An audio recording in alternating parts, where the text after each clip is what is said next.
The ivory wedding invitation arrived with my name written in elegant calligraphy, but the glaring absence of "and guest" made my single status as obvious as a neon sign. I turned the heavy cardstock over looking for some oversight, but found only the return address. Michael and Amanda Thompson request your presence. Not your presence and that of your guest. Just me alone as always. The Ritz-Carlton ballroom buzzed with pre-ceremony excitement as I found my assigned seat in the back row, directly behind a marble pillar that effectively blocked any view of the altar. Around me, cousins and college acquaintances filled chairs with their spouses, children, and significant others. A sea of coupled bliss that made my solitary presence feel like a statement. Rebecca. My mother appeared beside me in a cloud of Chanel No. 5 and maternal disappointment.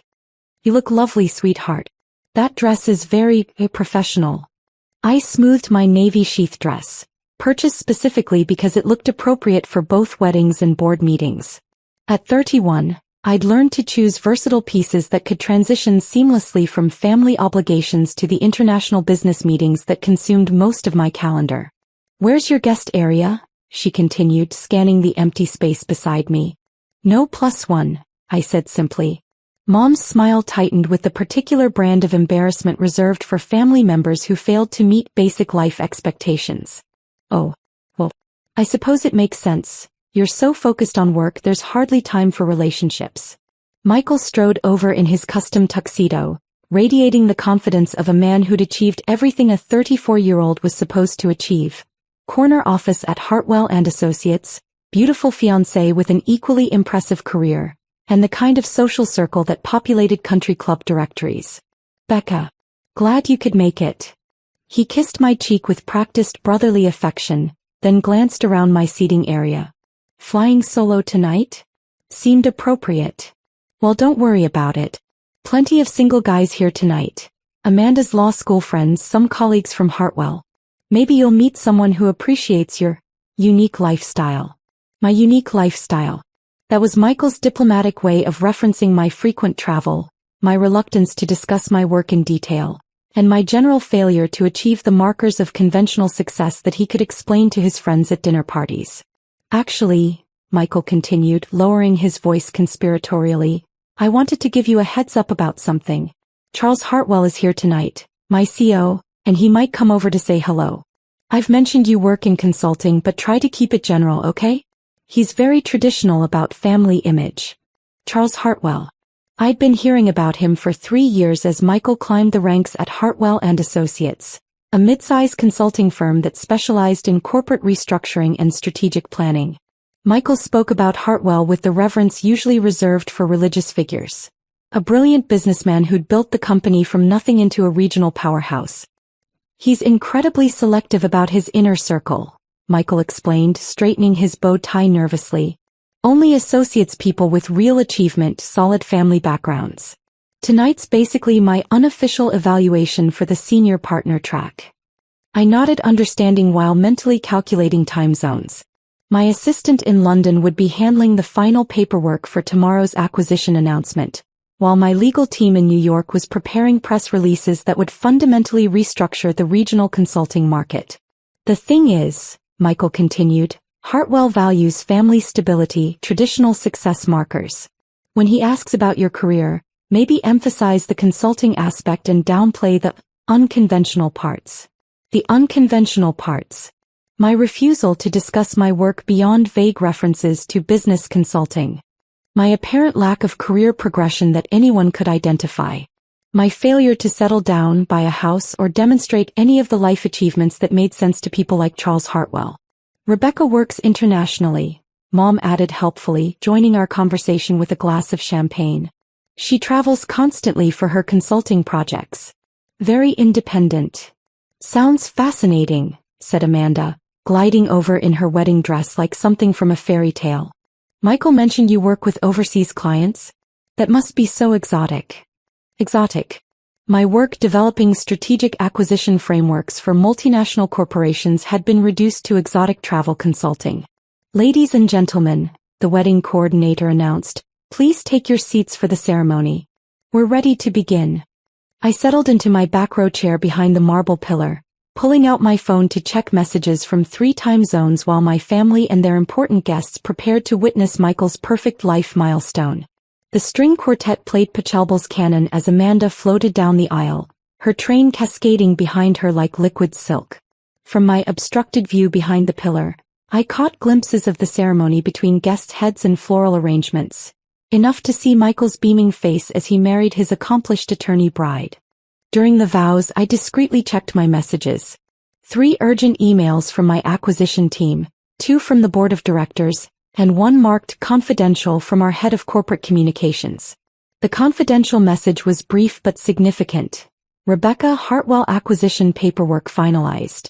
Press announcement scheduled for 9 a.m. tomorrow as planned.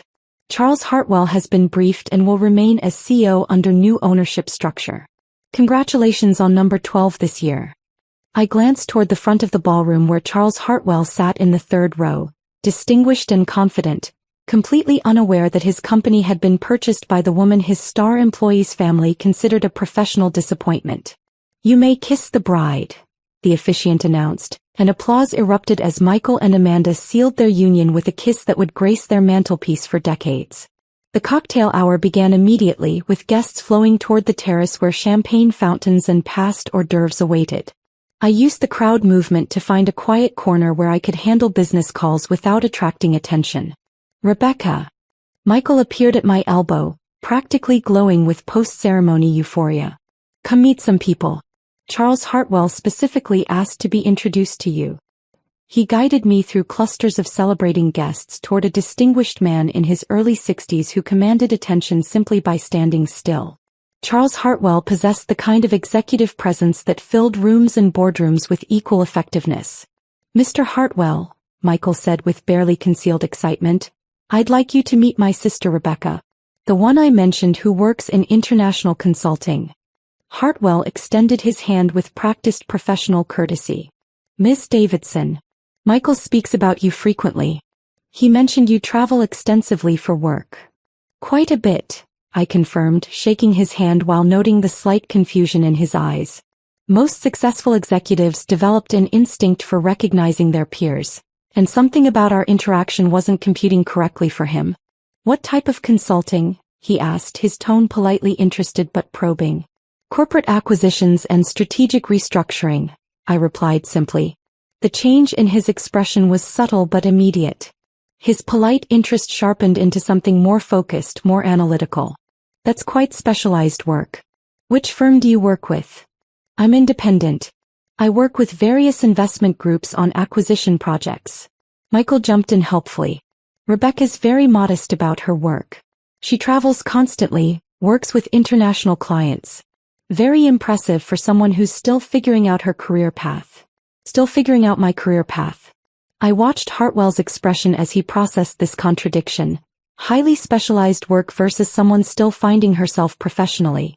"Independent acquisition consulting," Hartwell repeated slowly. "That's unusual.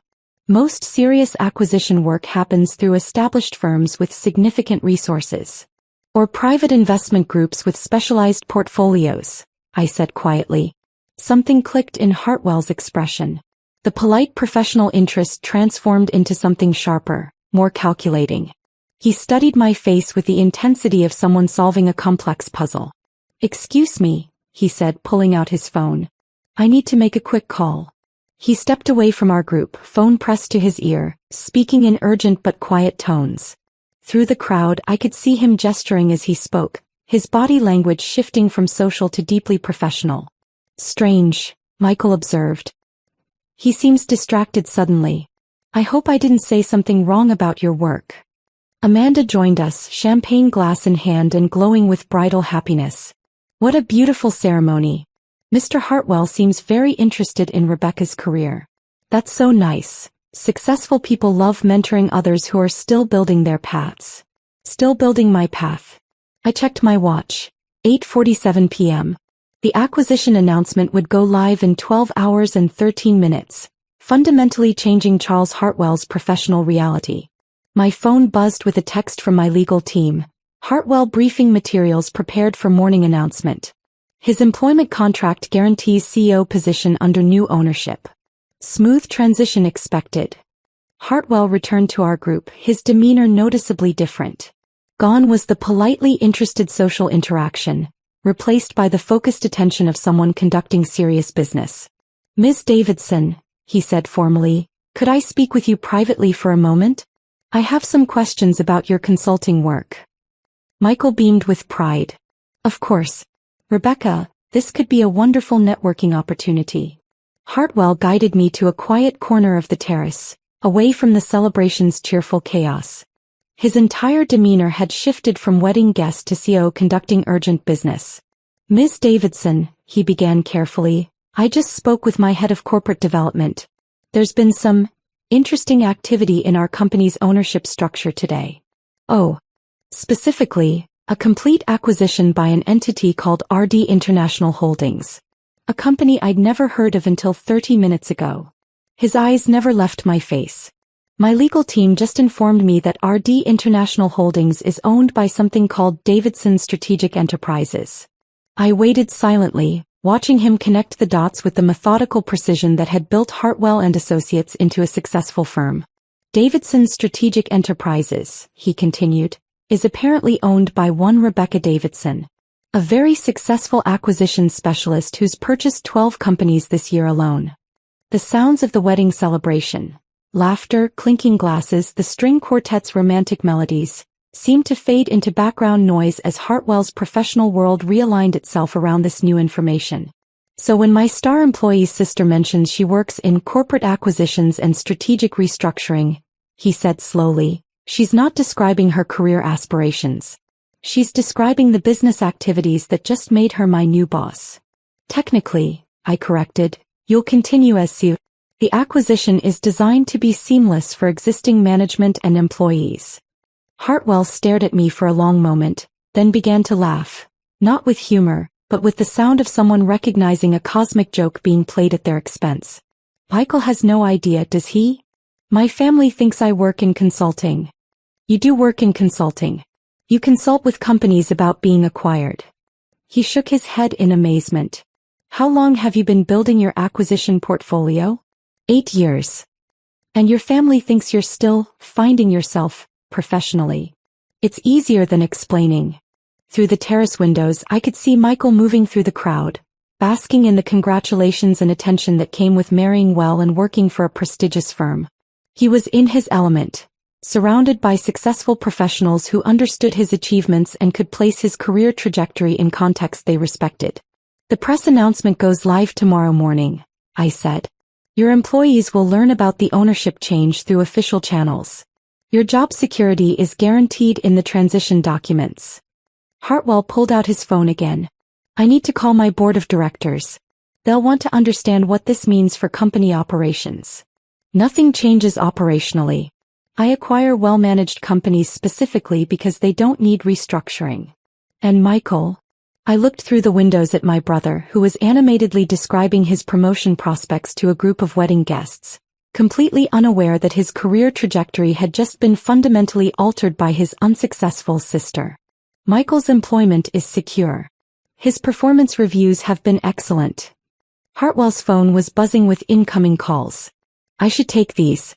My entire executive team apparently wants to discuss our new ownership situation." As he walked away to handle the corporate crisis unfolding on his phone, I heard him say to someone, "You're not going to believe this, but I just met my new boss at my employee's wedding. She was seated in the back row because the family thinks she's unsuccessful." Sunday morning brought chaos to Michael's honeymoon suite. The Business Journal's headline read, "Regional consulting firm acquired in surprise deal," with a subheading that made Michael spit out his coffee. "Davidson Strategic Enterprises continues aggressive expansion." Amanda found the full article online. Davidson Strategic Enterprises is owned by Rebecca Davidson, 31, who has acquired 12 companies this year, building one of the region's most successful private investment portfolios. Michael called me before 7 a.m., his voice tight with confusion and something approaching panic. "Becca, there's an article about someone with your name buying Hartwell and Associates. People are asking if we're related." "We are related." The silence stretched long enough that I checked if the call had dropped. "You bought my company?"